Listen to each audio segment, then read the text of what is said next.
जय हिंद दोस्तों, आशा करता हूं कि आप सब लोग बेहतर होंगे।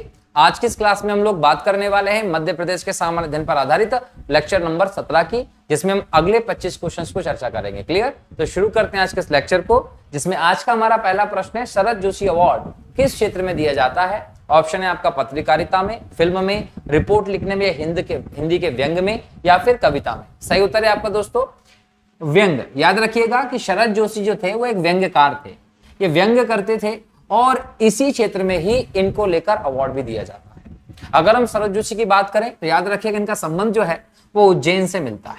उज्जैन में इनका जन्म हुआ था 1931 के आसपास, और 1990 में इन्हें पद्म भूषण से भी कहीं ना कहीं नवाजा गया था, और 1991 में इनकी मृत्यु हुई थी कहां? मुंबई।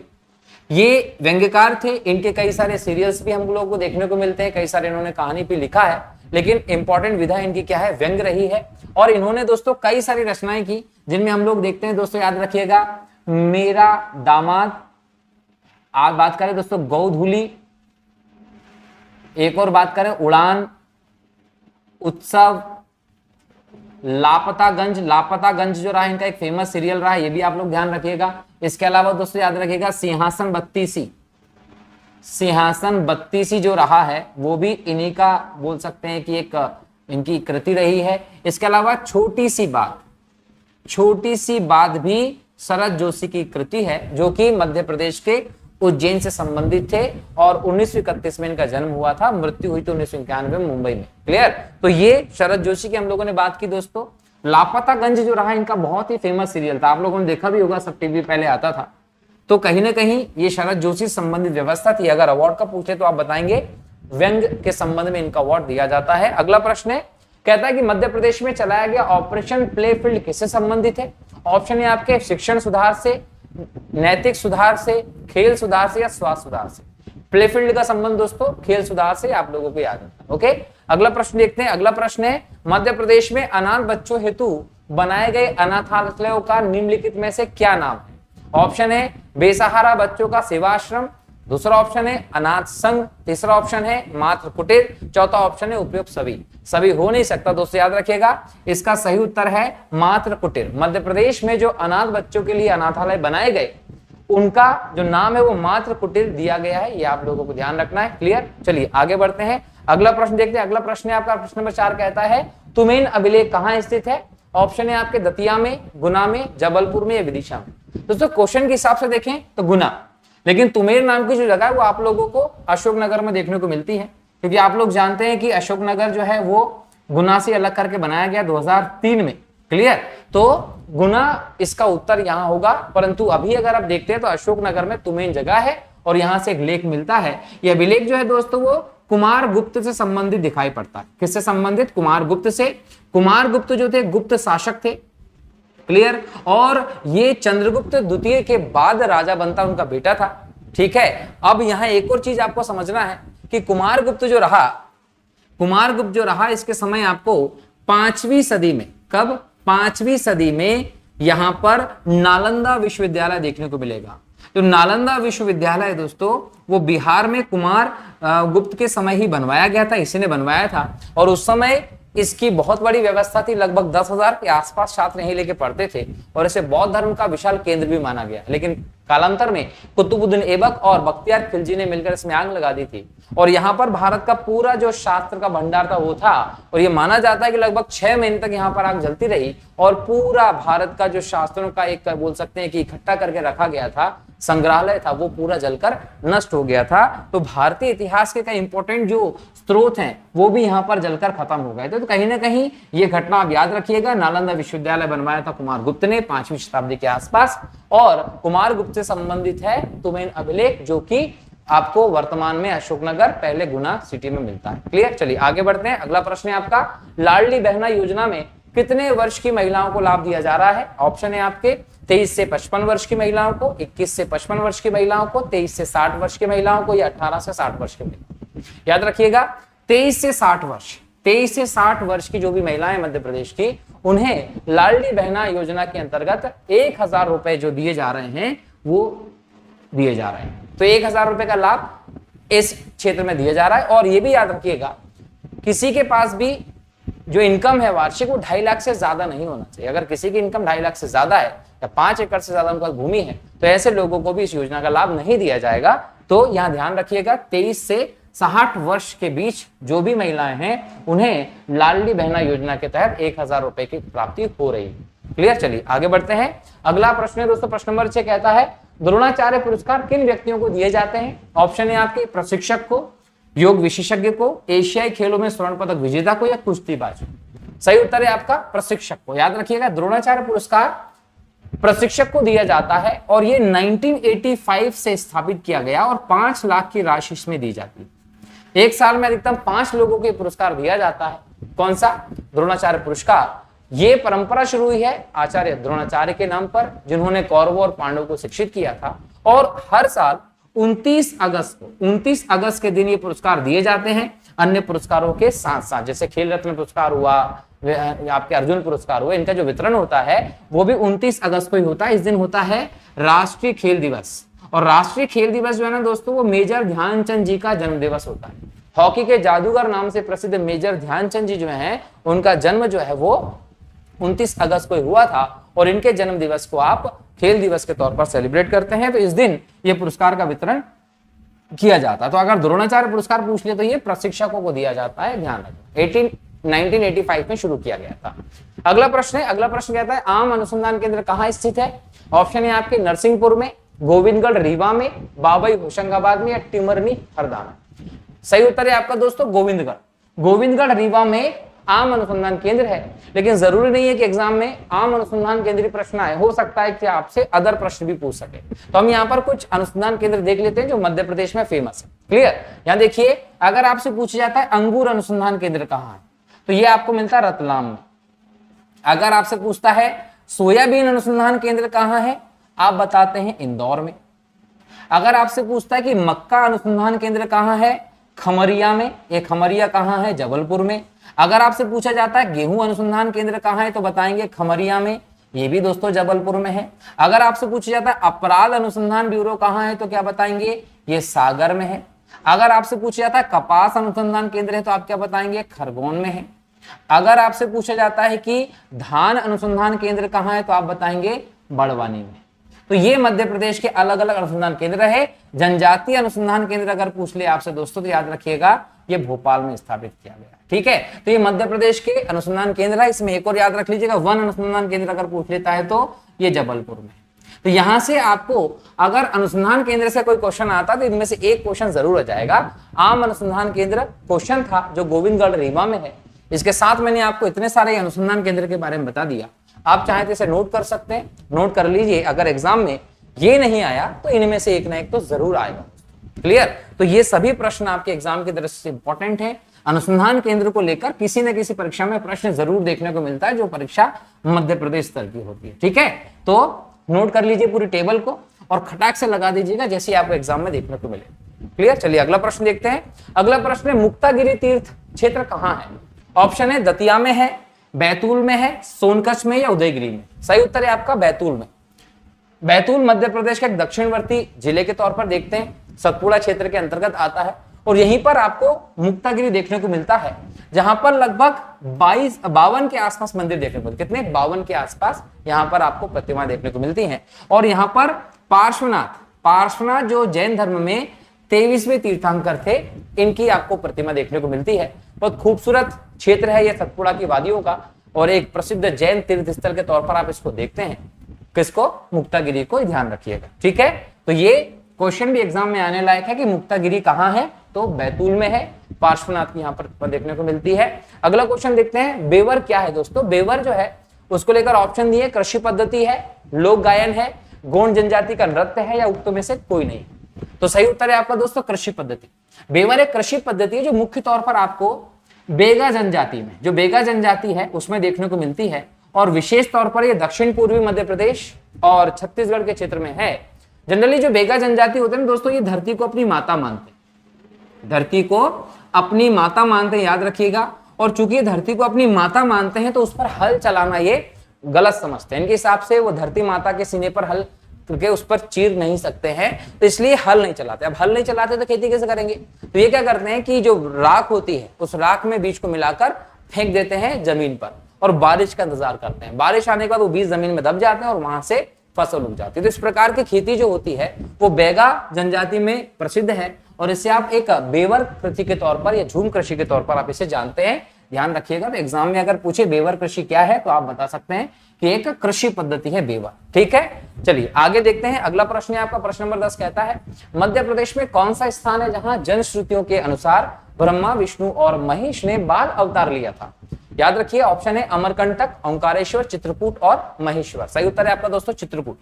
चित्रकूट सतना में आपको देवी अनसुईया का आश्रम भी देखने को मिलता है और कहीं ना कहीं उन्हीं की परीक्षा के लिए ब्रह्मा विष्णु महेश ने बाल अवतार लिए थे और दुग्ध पान करवाया था देवी ने। तो ये पूरी घटना जो है आपको चित्रकूट की देखने को मिलती है और यहीं पर इनका आश्रम भी है।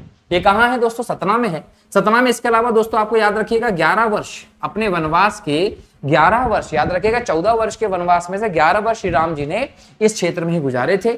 आपको इसको यहाँ पे साक्ष्य भी देखने को मिलते हैं। इसके अलावा यहाँ पर आपको चित्रकूट में कामतगिरी, जो कामतगिरी है वो भी देखने को मिलता है। चित्रकूट में ये सब चीजें हैं। इसके अलावा हम देखें सतना में तो मैहर है, शारदा माता का मंदिर है। मैहर को आप संगीत की नगरी के नाम से भी जानते हैं। ये सीमेंट उद्योग की दृष्टि से भी फेमस है। यहाँ पर कैमूर सीमेंट और एसएस सीमेंट के कारखाने भी देखने को मिलते हैं। तो ये कहीं ना कहीं चित्रकूट के कारण प्रसिद्ध रहे जो फैक्ट्स थे हम लोगों ने यहाँ देख लिए हैं। तो एग्जाम में जो भी फैक्ट है आप लोग लगा देंगे। आगे बढ़ते हैं अगले प्रश्न की तरफ। अगला प्रश्न है मध्य प्रदेश के कुछ समाचार पत्रों व उनके प्रकाशन स्थलों के युग्म में से कौन सा गलत है? एक तरफ समाचार पत्र दिए, एक तरफ उनके स्थल दिए हैं, बताना है कि कहां से प्रकाशित होते हैं। तो नई दुनिया जो है वो कहां से? जबलपुर से होता है, इंदौर से होता है, एमपी क्रॉनिकल भोपाल से होता है। हिंदी हेराल्ड की बात करें दोस्तों तो इंदौर उज्जैन से नहीं होता। हेराल्ड न्यूज़पेपर दोस्तों जो है वो दिल्ली से और लखनऊ से प्रकाशित होता था। अब ये एक डिजिटल हो गया है। कब से? 2016 से। याद रखिएगा 2016 से हेराल्ड जो है उसको डिजिटल कर दिया गया और 2008 से इसको बंद कर दिया गया था। 2008 में बंद किया गया, 2016 से डिजिटल किया गया। 8 में बंद क्यों किया था? वित्तीय समस्याओं के कारण। ये वही न्यूज़पेपर कांड है जिसको लेकर राहुल गांधी जी और सोनिया गांधी जो है इनके ऊपर केस भी चल रहा है। तो हेराल्ड न्यूज़पेपर केस है। अच्छा, इसकी स्थापना किसने की थी? 1938 में नेहरू जी ने इसका प्रारंभ किया था, ये आपको ध्यान रखना है। और इसके मालिकाना हक किसके पास है दोस्तों? राहुल गांधी और सोनिया गांधी के पास है। तो हेराल्ड जो है वो उज्जैन से नहीं होता है, ये आपको याद रखना है। ये अलग व्यवस्था है। बाकी आप इनके जो प्रकाशन स्थल है वो याद कर लीजिएगा बाकी न्यूज़पेपर्स के। आगे देखते हैं अगला प्रश्न है। प्रश्न नंबर 12 कहता है कि मध्य प्रदेश में बेरोजगार युवाओं को रोजगार देने की सूचना देने व उनका मार्गदर्शन करने वाला साप्ताहिक रोजगार व निर्माण का प्रकाशन किस वर्ष से प्रारंभ हुआ है? दोस्तों ये जो न्यूज़पेपर है ना, ये तैयारी कर रहे लोगों के लिए बहुत इंपॉर्टेंट होता है। ऐसे जो व्यक्ति जो गवर्नमेंट एग्जाम्स की, खासकर मध्य प्रदेश स्तर की परीक्षाओं की तैयारी करते हैं, उनके लिए बहुत इंपॉर्टेंट न्यूज़पेपर होता है। इसमें न केवल वैकेंसीज की सूचना मिलती है बल्कि एग्जाम्स के हिसाब से इसमें क्वेश्चन भी देखने को मिलते हैं और सिलेबस के हिसाब से इसमें पूरा पाठ्यक्रम भी, आपको मटेरियल भी दिया जाता है। तो बहुत इंपॉर्टेंट पेपर है। और इस पेपर की स्थापना को लेकर इस क्वेश्चन में आपको ऑप्शन दिए हैं 1984, 85, 86 या 87। सही उत्तर है आपका दोस्तों 1984। 1984 में इसकी स्थापना की थी, इसको प्रारंभ किया था और बहुत इंपॉर्टेंट पेपर है। आप लोग जो भी लेक्चर देख रहे हैं उन्हें भी ये पेपर पढ़ना चाहिए, इसके क्वेश्चंस को सॉल्व करना चाहिए। इसमें बहुत इंपॉर्टेंट क्वेश्चंस आते हैं और सोमवार को ये पेपर आता है। तो आप 8 दिन के इस गैप में आराम से इस पेपर को प्रिपेयर कर सकते हैं। तो ये मान लीजिए अगर आप रोजगार निर्माण की तैयारी नहीं करते हैं, पढ़ते नहीं है, तो आपकी एग्जाम की तैयारी अधूरी होती है। तो रोजगार निर्माण आपको जरूर पढ़ना चाहिए। ठीक है, चलिए अगला प्रश्न देखते हैं। अगला प्रश्न क्या है आपका? प्रश्न नंबर 13 कहता है कि अलाखंड किसकी रचना है? ऑप्शन है आपके घाघ की, जगनिक की, इसूरी की या संत सिंघा की। सही उत्तर है आपका दोस्तों जगनिक। आलाखंड जो है दोस्तों जगनिक की रचनाएं है और ये आला उदल की कहानी पर बेस्ड है। आला उदल जो है वो 12वीं शताब्दी के वीर योद्धा रहे हैं, सेनापति रहे 12वीं सदी। और ये कहां पे थे दोस्तों? तो याद रखिएगा बुंदेलखंड में बहुत फेमस है। कहाँ? बुंदेलखंड में। बुंदेलखंड में खासकर जो ओरछा और टीकमगढ़ का क्षेत्र है यहाँ पर बहुत फेमस है। और वहां पर आला उदल की कहानियों को आप बिना कोई कार्यक्रम करते ही नहीं, जनरली इतना ज्यादा फेमस है वहां पे। और इनका संबंध किससे रहा दोस्तों? परमर्दी देव से। याद रखिएगा परमर्दी देव जो थे वो एक चंदेल शासक थे और इनके समय पर आपको सेनापति के रूप में दिखते हैं आला उदल, जिन्होंने पृथ्वीराज चौहान से युद्ध करते समय कहीं ना कहीं अपने प्राण छोड़ दिए थे। लगभग 52 के आसपास उन्होंने युद्ध लड़े तो एक भी युद्ध नहीं हारे थे। तो एक वीर योद्धा रहे भारतीय इतिहास के जिनका संबंध बुंदेलखंड की भूमि से रहा। और याद रखिएगा कि ये चंदेल राजा परमर्दी देव के समय पे सेनापति के तौर पे दिखाई पड़ते हैं, ठीक। और इनकी जो आलाखंड है उसकी रचना किसने की है दोस्तों, तो जगनिक्स ने की है, याद रखिएगा। आगे देखते हैं अगला प्रश्न, प्रश्न नंबर 14 कहता है कि मध्य प्रदेश हिंदी ग्रंथ अकादमी भोपाल कब स्थापित हुई? ऑप्शन 1954, 1984, 1956 या 1969। सही उत्तर है आपका दोस्तों 1969। हिंदी ग्रंथ अकादमी की स्थापना 1969 में हुई थी और ये मध्य प्रदेश स्तर के जो भी विश्वविद्यालय हैं, महाविद्यालय हैं, उनका जो पाठ्य पुस्तक होता है उनको छापता भी है और उनको पहुंचाता भी लोगों तक। तो ये एक इंपॉर्टेंट है पाठ्यक्रम की स्थिति से अगर हम मध्य प्रदेश के विश्वविद्यालय की बात करें तो। आगे देखिए अगला प्रश्न, प्रश्न नंबर 15 कहता है कि मध्य प्रदेश सरकार की कल्प वृक्ष योजना किससे संबंधित है? ऑप्शन है रेशम के लिए बेहतर गुणवत्ता, कीड़े में प्रजनन के लिए, डेयरी और पशुधन विकास के लिए, अनुसूचित जाति और जनजाति के बेरोजगार युवाओं को खुद का व्यवसाय शुरू करने के लिए रिक्शा और टेम्पो प्रदान करने के लिए, या भूमि खरीदने के लिए 10 साल के लिए ब्याज रहित ऋण देने के लिए। इन सब में अगर हम देखें दोस्तों तो रेशम के लिए इसका संबंध है किसका? कल्प वृक्ष योजना का। ये कहीं ना कहीं मध्य प्रदेश में बेहतर गुणवत्ता के रेशम के कीड़ों और रेशम के उत्पादन पर बेस्ड है। और रेशम की दृष्टि से हम बात करें दोस्तों तो मध्य प्रदेश का जो होशंगाबाद है ये प्रमुख क्षेत्र है जहां पर आपको विभिन्न वृक्षों पर रेशम के जो कीड़े हैं उनको बोलते हैं पिल्लू कीड़े। इन कीड़ों को ये पालते हैं और इनकी जो लार निकलती है, जनरली शहतूत के पत्ते पर इनको पाला जाता है और इनकी जो लार निकलती है उनसे रेशम बनाया जाता है। तो रेशम कुछ इस प्रकार से कीड़ों से प्राप्त किया जाता है। तो बेहतर गुणवत्ता के प्रजनन के लिए रेशम के कीड़ों के लिए कल्प वृक्ष योजना मध्य प्रदेश सरकार ने शुरू की। अगर भारत में रेशम की बात करें दोस्तों तो कर्नाटक इसमें अव्वल राज्य के तौर पर दिखाई पड़ता है। बराबर। यहां हम देखें दोस्तों डेयरी और पशुपालन विकास के लिए कौन सी योजना है दोस्तों, याद रखिएगा माधवन योजना जो है वो डेयरी और पशुधन के विकास के लिए शुरू की गई मध्य प्रदेश में। अनुसूचित जाति जनजाति के लिए जो ऑटो रिक्शा और टेम्पो देने की जो योजना उसको बोलते हैं दोस्तों पवन पुत्र योजना। तो पवन पुत्र योजना जो है इसमें टेम्पो और रिक्शा प्रदान किए जाते हैं अनुसूचित जाति जनजाति के युवाओं को ताकि वो रोजगार प्राप्त कर सके। और भूमि खरीदने के लिए याद रखिएगा भूमि खरीदने के लिए जो ऋण संबंधी योजना है दोस्तों उसको आप बोलते हैं कौन सी योजना, तो याद रखिएगा वसुंधरा योजना। तो वसुंधरा योजना जो है उसका संबंध इससे है, ऋण से, ठीक है। तो ये तीनों योजना मैंने आपको बता दी, इसको नोट डाउन कर लो ताकि एग्जाम में अगर यहाँ से कोई प्रश्न देखने को मिले तो आप आराम से इसको क्या कर सकते हो, सही लगा सकते हो, ठीक। चलिए आगे बढ़ते हैं, अगला प्रश्न देखते हैं। प्रश्न नंबर 16 क्या कहता है? कहता है कि मध्य प्रदेश राज्य कृषि उद्योग विकास निगम की स्थापना किस वर्ष की गई थी? ऑप्शन है 2 अक्टूबर 1972 को, 21 मार्च 1969 को, 26 जनवरी 1956 को या 12 फरवरी 1962 को। सही उत्तर है आपका दोस्त 21 मार्च 1969। ओके, अगला प्रश्न देखते हैं। आमिर खान समारोह मनाया जाता है, ऑप्शन है भोपाल में, इंदौर में, ग्वालियर में, धार में। सही उत्तर है आपका दोस्तों इंदौर में।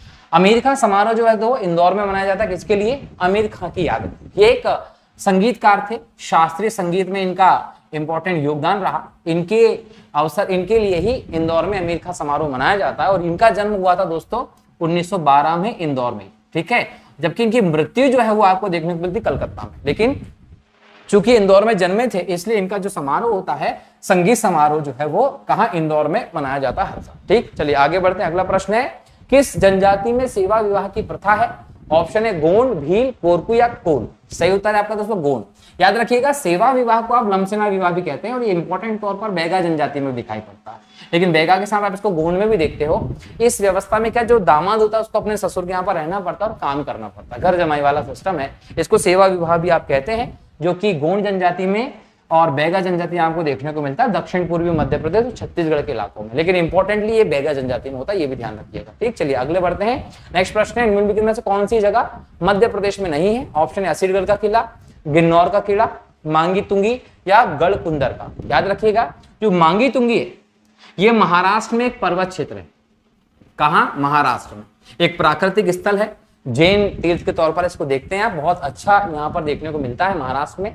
लेकिन अगर हम असीरगढ़ की बात करें दोस्तों तो ये बुरहानपुर में है मध्य प्रदेश के, और अकबर की अंतिम विजय भी मानी जाती है 1601 में। असीरगढ़ का किला बहुत फेमस किला रहा है।